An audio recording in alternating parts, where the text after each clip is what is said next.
Hello, gamers. Welcome back to another video on the Sassafras official YouTube channel. I know it's not a trailer video, or any kind of project for that matter, but I'm broke. So until I get money or someone to pay for my stuff, no project this week. But I've got an interesting story. You know, it's got some funny moments. It's got some sad moments. So you might find it interesting. You might not. This might apply to some people. You might have searched for this video, and I'll tell you what you need to know. I believe I mentioned it in one of my videos previously that I was in the Navy for a short period of time. I kind of want to walk you through that, my experience. I never made it to actual basic military training. I was only in FSPC because I'm a fat piece of poo-poo. That's what FSPC actually stands for. No, it isn't. So I guess we'll start from the beginning and move our way to getting out of the Navy. In high school, I was like a super genius. Always had 4.0 and everything. And I got bored. So the minute I turned 18, I decided I wanted to drop out. They wouldn't let me drop out, so I graduated early instead. Did that for a while. I worked at an air filter company, and then I worked at a utility locating company. And I decided, man, this civilian job market sucks. And it does, because you need to spend money on training to get a good job. So I was like, you know what? I'm going to get back in contact with that Navy recruiter I talked to in high school and see what we can work out. So we're in like March right now after I graduated high school in January. That's how quickly I realized it sucks. Talked to my Navy recruiter. We took the ASVAB and everything. I got a 99. A 99 AFQT. Is about the highest score you can get because I don't think a 100 is possible. I met one other person. He had a 97. That was the second highest score. And he was actually, no, there's an autistic guy I met with like a 98. Very autistic. But see, me, I'm just regular and I got a 99. Crazy. So anyway, we get signed up for the nuclear propulsion pipeline. I'm hoping I get electronics technician and all this because nuclear propulsion, it has 3 different jobs within it. There's machinist mate, which you're basically like a plumber, mechanic kind of guy. There's electrician's mate, you're a regular electrician working on a nuclear vessel. And then electronics technician is the one that actually operates the nuclear propulsion. And that's what I wanted to do. I thought that would just be the coolest thing. And I still think it is really cool. I love nuclear energy. I love electronics. So I'm still trying to get a career in a field like that. But I'm looking forward to this. The school is in Charleston, South Carolina. So I get super hyped. And I quit my job at USIC. So I was there for maybe 3 months. Once I got everything signed for the Navy, So we're in like June, July, and I'm jobless. And then after about a month of that, I realized, man, it's taking a while for my recruiter to get back to me with a ship date or anything. This is actually before I went to MEPS or anything. My recruiter was trying to get waivers because I was in a car crash and I have metal in my bones. And this comes in later. It took him forever to get waivers for me. I didn't hear from him until like November. And this whole time I didn't have a job because I was living off of that car crash money. It's all gone now. $71,000. That might be another story. It's somewhat related.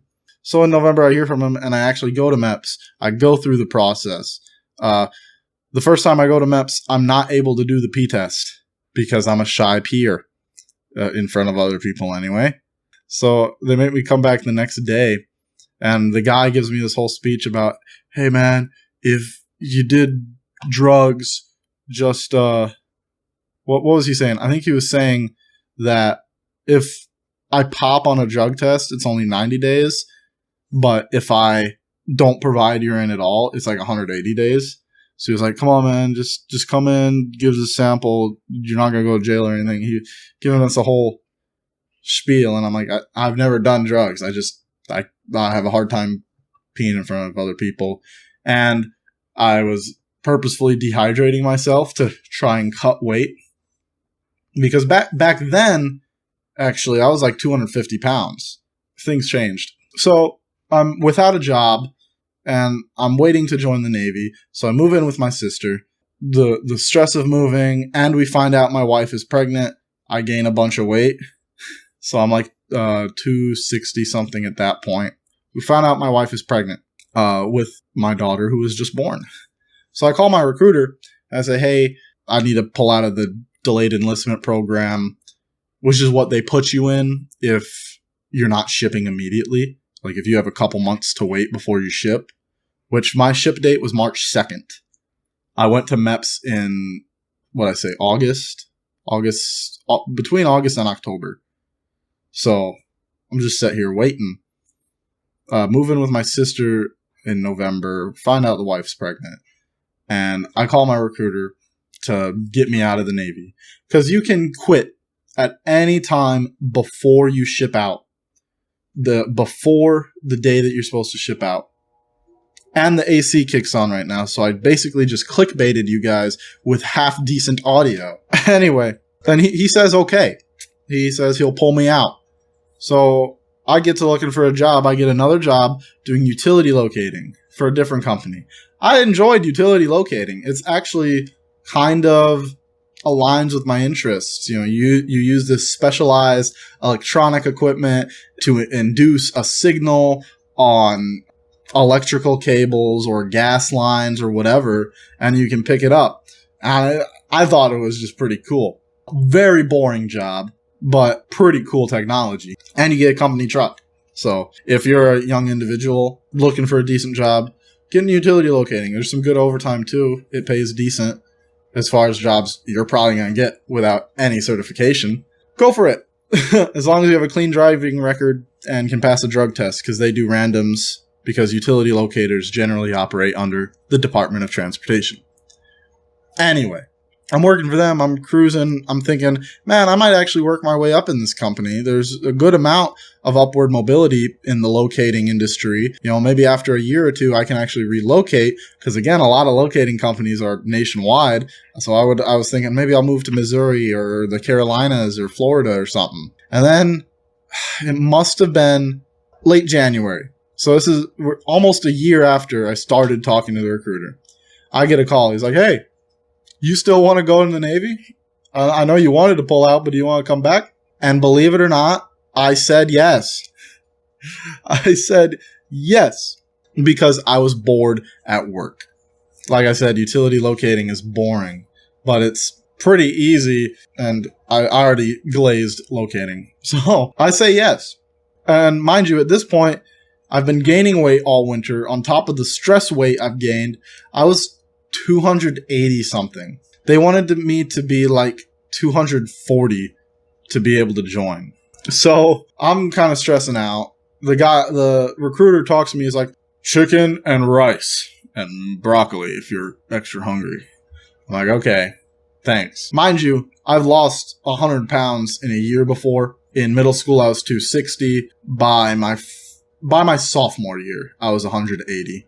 And then I went back up to like 220. So it's all about habits, losing weight. But I could talk about weight loss another time if you'd like me to. So in that month, I went from 280 pounds to 260 or so. I believe what they weighed me when I got to boot camp was 272, which was a little more than, the week before, because of course I had to have celebration dinners and all that. So I cut all this weight like crazy. My recruiters, here's what pulled me back in. Because I was still like, man, I don't know. I got this kid on the way. I need to be here. He convinces me. He's like, you ship out in March, dude. You'll only be there like 2 months. You'll be out before she's due in July. And you get 90 days of paternity leave. Or maybe even he said 60. But then getting closer to the ship date, they started to be a little more honest with me. And they were like, you might get a month. okay, you might get like, you can have like a week. So you get 60 days, but you got to break it up.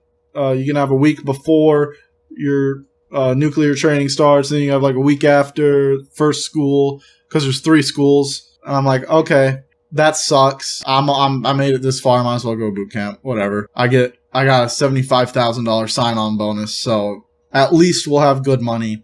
And retired, not necessarily retired, but former nuclear propulsion sailors, they have insane job opportunities. SpaceX, any nuclear power plant, any power plant at all, really. Just job opportunities in whatever industry you would want. Data centers, a lot of management roles if you got up to those higher petty officer ranks or ratings. So I was like, okay, this will be good for my family and my daughter. I ship out March 2nd, like I said, and I'm put into a holding division because I either shipped on a Monday or Tuesday. And FSPC, they start every cycle on a Friday. So they put me in holding for almost a week. It was kind of chill until like the last day. Just hung out with a bunch of other people. So it was the fats, the dumbs, and the really, really smart people. They were all in a holding division together. Because I was part of the 600 division. That's FSPC. People who are over the weight to be in the regular Navy. And we were also grouped with the 800 division of FSPC, which are people whose ASVAB score was too low to join the regular Navy. And my lord, it was apparent that they were not very bright. We got into so much trouble while we were stuck with the 800s until we branched off. It was terrible. And then we were also with the 900s, who are people who did marching band or JROTC and were confident about the physical requirements. They were supposed to be like the show ponies of boot camp, and I think they started their pushes on Thursday because they were out a day before us. So basically misery for a week, but not misery because we kind of just messed around. But then it's like, because we didn't have an RDC, recruit division commander. They're like drill sergeants for the Navy. We didn't have one in holding. We just had whatever RDC wasn't busy at the time. So our first one, he was chill. He would talk to us just casually, hang out with us. The next one, a little less chill. He didn't want us to lean on the racks and stuff, but he would still talk to us like we were humans. And then the last RDC we had, dude, it was terrible. Yelled at us all the time. He actually beat us, which he wasn't supposed to. And what I mean by beat is that's like intensive training or incentive training. You screw up, he makes you do push-ups, right? He didn't make us do push-ups, but there was like 3 people that laughed when he said something funny, and he made them hold out. So we had like little laundry bags, and he made them put their water bottles in it, hold it out at arm's length. Kills the shoulder after a little while. And he just screamed at him. I think he took his job a little too seriously as a chaperone RDC, And that's about when the Iran war started.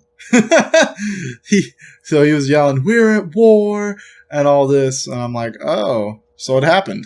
Cool. Little did I know then we were winning. So that's kind of when the stress began of what got me out of boot camp. There was so much overhype about the war in Iran. Saying we're at war, saying you're going to go to war, someone's life is going to be in your hands. And I get it. That's like the whole purpose of the Navy. And the whole point of boot camp is to be stressful. I get that. I guess it just wasn't something I considered. But then I get to my division. We do our P days, processing days with the 800 division. We get yelled at every single chance because the 800s they're so slow, right? Something as simple as they were having us stamp our clothing. They would have their stamps upside down or on the wrong side of the clothing or just doing whatever. We had this one guy that just straight up didn't listen. Genuinely, and I mean this in a clinical way because I do not know their specific diagnoses. We had retarded people in the 800 division. It was, they should not have been in the Navy in any capacity. But they were. And I was in a division with them. And at night, they would be up till like 11 o'clock. we tapped. Bedtime was at 8 o'clock. I was very tired, very exhausted. All day waiting in doctor's offices, going to disbursing to set up direct deposit and everything. Just stressing about that. When I actually got to FSPC was easy as far as boot camp goes. And as far as really life goes, it doesn't get a lot easier than being in the Future Sailor Preparatory Course as a fat person. Okay? Because if you were in the 800s, you are medically fit to be beat. So the 800s got beat all the time because they screwed up all the time. They were always doing push-ups, 8 counts, whatever they wanted you to do for exercise. We fat people, we were considered a liability if we were to be beat because it's a high-risk program because fat people are prone to heart conditions. Fat people generally don't work out, so they're not used to working out. So if you go from nothing to a lot, you could get hurt real bad. So that's why they didn't beat us fats. So we got away with a lot of stuff we shouldn't have. But even still, they could make us do stupid stuff like stand at attention for 2 hours or, no talking. Like those were completely legit, but they never really did that. So they did give us a lot of leeway. We had some of the most genuine and the best petty officers and chiefs in all of RTC. So I think it is, in one sense, it's a really great way to ease yourself into boot camp. But in another sense, you might get too comfortable, I hear of people who get out of FSPC and into BMT, basic military training, and they get beat so hard because the things they did in FSPC do not fly in BMT. Let me explain to you how getting out of BMT getting out of FSPC works. Because this was one of the first instances where I was like, my recruiter didn't know what the hell he was talking about. Because when I did that final weigh-in, and after that month, I was like 260 or whatever, he was like, yeah, you're probably still going to have to do FSPC. But don't worry, it's only like 2 weeks. And actually, if you show up and you weigh the right amount, then they'll just send you. If you demonstrate you're losing weight, they'll just send you to BMT and it'll be fine. This isn't going to mess up your timeline.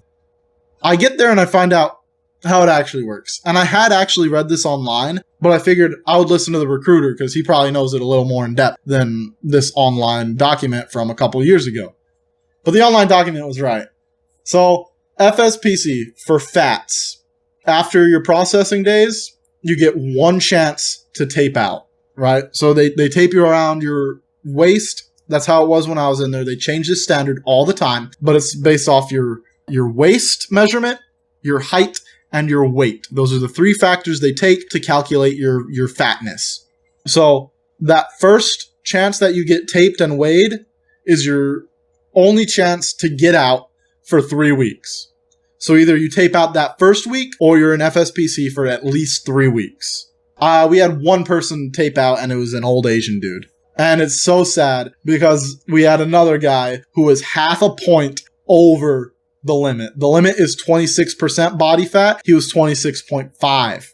He's doing great now though. I have his phone number. I talked to him. He's doing good. So that kind of tweaked me a little bit. I'm like, this recruiter doesn't know what he's talking about. Or he just directly lied to me.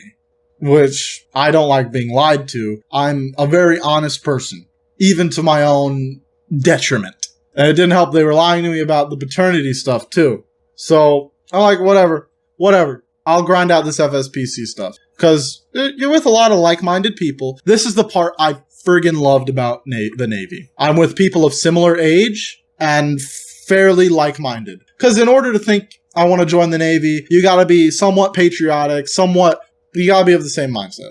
You gotta think the Navy's cool, at the very least. So you have something to talk about there. And especially being fat people know fat people. But so I had some buddies. We all got along really well. There wasn't a lot of drama in the fat portion. A lot of smart dudes. I met people with 80s through 90s on their ASVAB. A lot of good times. And I'll share some anecdotes in a little bit. So I grind through these 3 weeks. And I'm losing weight slightly above the pace they want you to. They want you to lose 3 pounds a week. Which that's a lot. 3 pounds is a lot of weight. But they say that is the absolute maximum you can lose until you start to get heart damage. Start to risk heart damage. I was losing like 4 pounds a week average. And it got more as time went on, and I'll tell you why. So I grind through the first 3 weeks. It was probably after the second week of FSPC, things started to not feel good. Because I was actually feeling really great those first 2 weeks. I was happy, happy. But I was grinding through it. I was enjoying the workouts. I was enjoying the camaraderie. I was excited. I was writing letters all the time. And then the third week or so, it started to get to me. My mental state was starting to decline. Not so bad though. I was like, okay, I'm in boot camp. This sucks. And I started eating less. Not even on purpose. The galley food just started tasting bad to me. I remember one morning I was eating scrambled eggs and I saw my wife's face in the scrambled eggs. And I couldn't eat them. I didn't finish my breakfast. I had maybe 300 calories of it. We were supposed to have 600 calories at every meal. It would start out as maybe one meal a day, gradually turned into I couldn't finish any meal. I'd always get down maybe 200 to 300 calories per meal. So I went from eating 600 times 3, 1,800 calories a day, to maybe 1,200, maybe 1,000 a day. And it was starting to affect my performance in PT. The first couple weeks, we did bicycles, because you can't run, you're fat. And I saw how many miles I would do in 30 minutes slowly climb. I started out with like 7, 7.5, 8. But then after a couple weeks, and when I stopped eating, those numbers started to go down. I think the last bicycle ride I did, the stationary bike, I'm calling bicycle. The last one I did, I think, was like 6 miles. So I was not, and my push-ups went down drastically. So eat your food. If you're trying to lose weight, make sure you're eating enough. Don't lose too much weight. If you need to lose weight, it can be done really quickly.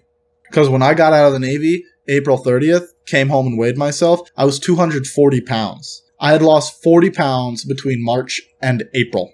That's 2 months. I was in the Navy for 2 months. It feels like a lot more time. But it might have been my 4th or 5th week of FSPC. Yeah, I didn't tape out my 3rd week. I didn't tape out my 4th week. The feelings got so much in my chest and just everything that I had to talk to a petty officer. And I talked to him. And he gave me some words of encouragement. He said, "You're drowning in a puddle, blah, and blah, blah, blah." That makes it sound so disrespectful, but genuinely good words of encouragement. And they did. They lifted my spirits for the next 2-3 days. I was happy. As much as I could be. I was more numb, I guess, because I was just kind of feeling like this is what I'm going to do. I'm going to do this until it's done. That's kind of how I still feel today when I'm at work. So maybe that's a good thing. He dented some of my quitterness, which has always been a problem for me. It gets to a point where I'm kind of like feeling trapped, trapped in this Navy. I'm not going to see my daughter's birth because FSPC is taking forever and adding so much time to it. And I'm not going to be with her most of the time because of deployments and all this. Why didn't I consider this before I got out? Why didn't I feel this way before I joined? So I got to a point where I'm like, I need to get out of the Navy any means necessary. So, and this might be graphic, but it's a true story. We would have razor cartridges. And they're just plastic. You can break them apart. I would take out the razors and cut myself, hoping that one of the petty officers would see during PT. We wear shorts, and I cut myself right above the knee. Very visible. They never said anything to me. The petty officers never said anything to me, even though I saw them look. Whatever. One day it did accumulate, and a recruit reported me to chief.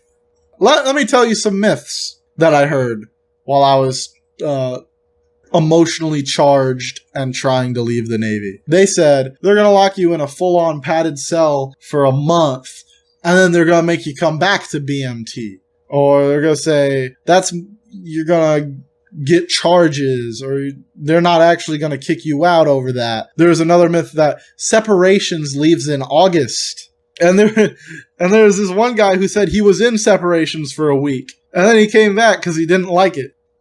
I found out later that that's impossible to do, so he lied to me. I get it. He was probably trying to make me feel better. And, that's what you're going to get. You're surrounded by people who are supposed to motivate you, push you forward. They did the right thing, I think. Even my buddy who was like, you should get out, he was like, man, you should also consider what you're doing, the risks. And I accepted the risks. And man, I was right for it. I'm happy I'm home. I'm happy I'm home. They did send me to a mental hospital once they found out. By ambulance, I was sent to an ER at a VA hospital. Spent like 12 hours there waiting for another ambulance to take me to a mental hospital on the complete other side of Chicago. Actually, almost close to Indiana. It's like an hour drive away. So I'm like, okay, they might discharge me from here. I got my wife come pick me up.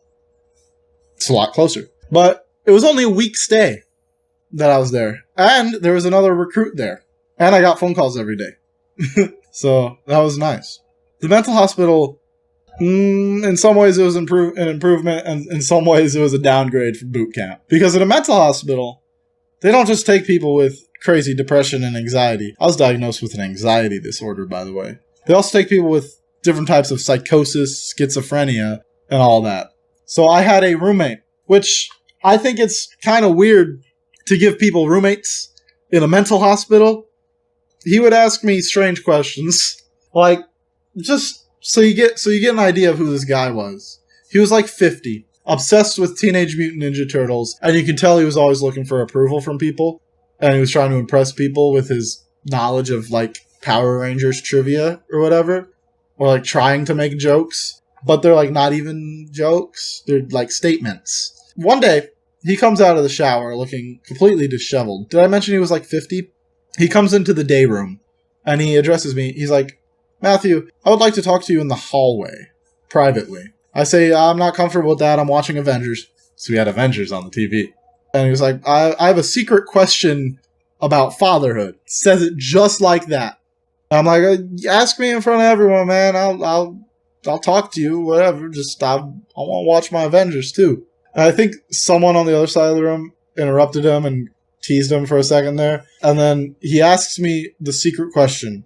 He says, do you and your wife have great makeup sex? And then we all just bully him for the next, 12 minutes. Because there were normal people there. Well, one of them was a drug addict. But, he was, normal-ish. And actually, two of them were drug addicts. That's why they were there. And one of them was another recruit. And we all just bullied him.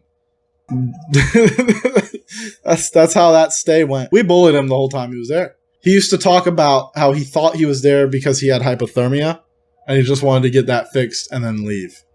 I don't think he had hypothermia, guys. He commented he was afraid of amputation.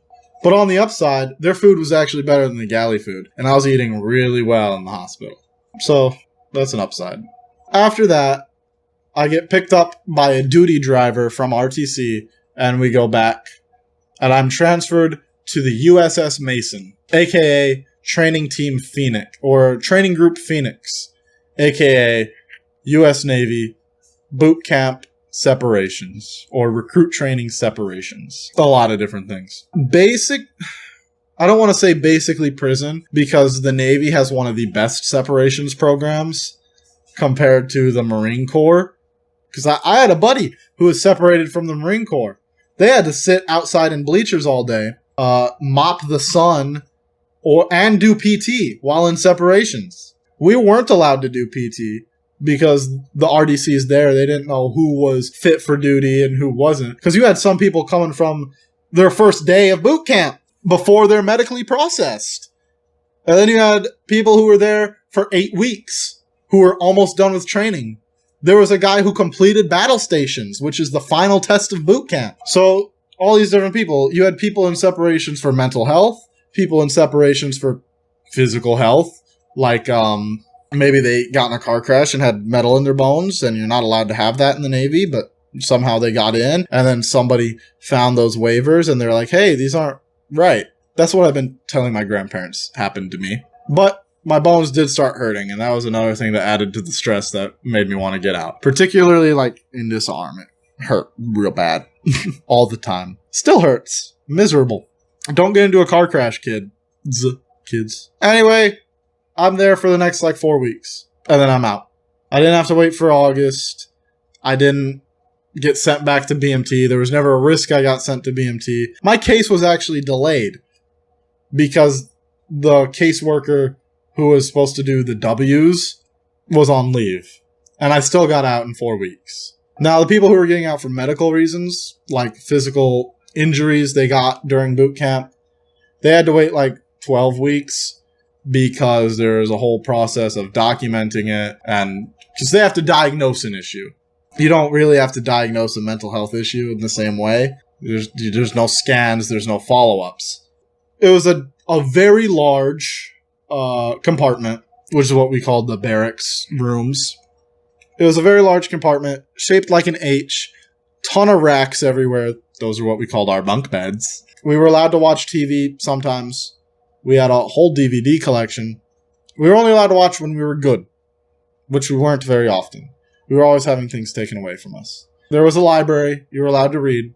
That was never a question. You can sit on the floor. You can't sit in your rack. People did anyway because they're getting kicked out of the Navy. Who really cares? I slept in my rack. Makes the day go by faster. So that was basically my last 4 weeks. Well, I spent 1 week in the hospital and then 3 weeks in separations. I was out by April 30th. I mean, essentially, that's it. So I'm going to tell you some funny anecdotes about my time in the Navy. Any ones that I can remember right now, anyway. There's quite a few of them. Let's start at the end. There's separations. The bathroom is called a head. All right, that's what we called it. And there was a head PO. Somebody in charge of the head. In charge of cleaning it. We called him head PO. One day, he got so frustrated. This is in separations. He got frustrated that people kept clogging the toilets. So he thought it would be a good idea to get rid of the sheets. Now we had stalls, but the stalls didn't have doors. They had curtains. They had curtains that went over them, like a shower curtain. He thought to remove the curtains because that's going to stop someone from clogging the toilet. RPOC found out about it. RPOC is the recruit commander of the unit. He's the first step below an RDC. He is a recruit. And in separations, in order to be RPOC, you have to be somebody who is fighting your case, because people who fight their case stay there for 3-4 months. You know, they want to return to training. Maybe there's nothing at home for them. When RPOC found out, they damn near threw hands in front of everybody. And it's so funny because head PO was he had crutches. He was a permanent LD, limited duty. And we got our curtains back. You better believe it, because RPOC went and talked to an RDC, and they were like, that's stupid. You gotta have privacy and curtains. Which, the RDC he talked to, that was one of the kindest things she ever did. She was a menace. She yelled at us over every little thing. All of the RDCs in separations were really cool and would let us do basically anything except for talking in the galley. No talking in the galley. That's the cafeteria, the chow hall. And that's universal. You were never allowed to talk in the galley. Basically anything goes in separations. Another funny anecdote happened just before I got there, apparently. And it was the reason they didn't have the DVD player for the first week I was there. It got taken away by an RDC. Because somebody had, in the stall, written Bible verses in human waste products on the wall of the stall. Just to give you an idea of the kind of people that went to separations. Close to the end of my stay at separations, there was an individual, definitely on some sort of spectrum, probably why he's getting kicked out. We would watch him put baked beans into his chocolate milk. One time I seen him put a salad into his chocolate milk. Ranch dressing and everything. And he would drink it, chew it down. No complaints. It got to a point where anybody sitting around him would get up and move away. That's a huge no-no in the galley. You're never allowed to stand up once you've sat down without, permission, of course. But they allowed it because of what that fellow was doing. You couldn't eat your food if you were sitting next to him because he'd make your stomach turn in knots. I read a bunch of good books in separations. One was called A Star Named Henry. One was called Time Master. And one was called, it was like 10 Tips for Fathers or something. It was by a lady doctor. Good books. I read 3 books in the 3 weeks I was there. Most book I've ever read in my life. I'm trying to think if there was anything else comical that happened at separations. If there's anything else funny, I'll put it in the comments. But let's go to FSPC. I was there for a while, so a lot of funny stuff happened. Because again, we got away with bullcrap that we shouldn't have. And the first story that comes to my mind. Let me paint a picture for you. I have to explain it. I have to explain a couple concepts to you. I'm sure you're familiar with the concept of fire watch. In our case, every 2 hours, people would swap out watching the compartment. And they would always do it in pairs. There's Rover, there's Security Watch. Rover would walk around the compartment, Security Watch stands directly in front of the door. And if an RDC walks in, chief, petty officer, or for whatever reason, an officer, anybody who you're supposed to salute, which you're supposed to salute everybody who would come in. The Security Watch yells, Rover, Rover, so that the roving watch will come up behind him and salute and say the greeting of the day. Greeting of the day. Let's see if I remember it. Good evening, Petty Officer. Seaman Recruit Wilson, Division 622. Security Watch. Standing by for further instruction. Something like that. You hit the salute and do all that. And, most of the time it's just carry on. So you only say Rover, Rover when a petty officer, a chief, somebody of authority is coming through the door to the compartment. So that means lock the fuck in, everybody. So it's after taps, bedtime. And me and some of the buddies were screwing around by my rack. And this one particular dude, I really want to say his name, but I can't because I think he's in the Navy now. Yeah, he taped out before I left. So he's in the Navy now. Assuming everything went well for him. We're going to call him Jimmy. And it's crazy he taped out because he looks like a freaking peach. But so we're screwing around. He's laying on the floor. Because why not? I think one of the other characters was like scooting him around wheelbarrow style. Don't ask. And we hear Rover, Rover. Everybody scrams. They go to their racks. This mother fricker, Jimmy, what does he do? He's on the floor, right? He would get screamed at by any petty officer that walked in. He pops to attention. Flat on the deck. He back, straight on the floor. He pops to attention. Like, motherfucker, dude. We're all under the complete impression of petty officers walking through that door, and you're sit at attention on the floor? Thankfully, Security Watch was just fucking with us. There was nobody walking through that door. But the carnage that would have happened, I would have loved to see. We had this one guy. He was in a rack next to mine, so naturally we became friends. He was Catholic, right? And one day we get to talking about religions. At the time, I didn't know he was Catholic. So we asked him, so like, what are you? Oh, I'm Roman. But Roman? Like ethnically? Roman Catholic.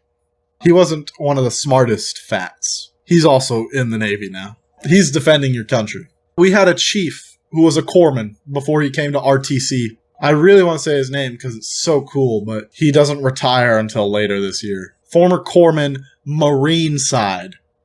Because Marine Corps, they don't have their own medical. A corpsman is a medical person, combat medic. Not necessarily a combat medic. If you're with the Marines, you're a combat medic. So he's seen people get blown up. He has crazy PTSD. But he was one of the most compassionate ones. Most personable. Cared about us the most, I would think. Because he would always show us things like, here's how you shine your boots. Here's how you do these different things. He was actually preparing us for BMT a little bit. Which isn't the point of FSPC. It's mostly to lose weight. He was telling us a story, right? I don't even know how it started. Here's the setup. I had this buddy in Afghanistan who got divorced because his wife, how do I put this politely, was intimate with 5 guys, or whatever quantity he said. And he yells, "It was me!" He's a sad guy. He was one of the most candid with us. He would talk to us about seeing people get blown up, and he would talk to us about how he doesn't want to be in the Navy anymore. He doesn't want to move. He's tired of it, and he's just biding his time to get out, which I feel like a lot of people wouldn't tell you. Actually, no, a lot of our RDCs did complain to us about the Navy, which is like, thanks. That's just the career I'm about to get into. Really, I think that's everything. I know there's more, and I'm going to put it in the comments, but I hope this gave you a little insight if you're thinking about joining the Navy and you're a little fat, or maybe you're in the Navy, or you have a loved one who's in the Navy, and you're concerned about getting them out of the Navy. They can't watch this video, but you can send them a letter. Be like, hey, you're going to be okay if you go to separations. It's not that long. It's boring. You're going to meet some crazy people. That's the point of this video. FSPC isn't bad. Boot camp isn't bad. It's temporary, but in my opinion, it's a bachelor's game. It's for somebody who doesn't have a whole lot at home, or somebody who, I guess, can stomach it, really. That's all it comes down to. Just know you're probably not going to react the way you think you will, especially if you've never done something like that. So just consider the things I've said, and your recruiter's probably lying to you about something. So just be prepared for the worst, hope for the best. And that's all I've got to say.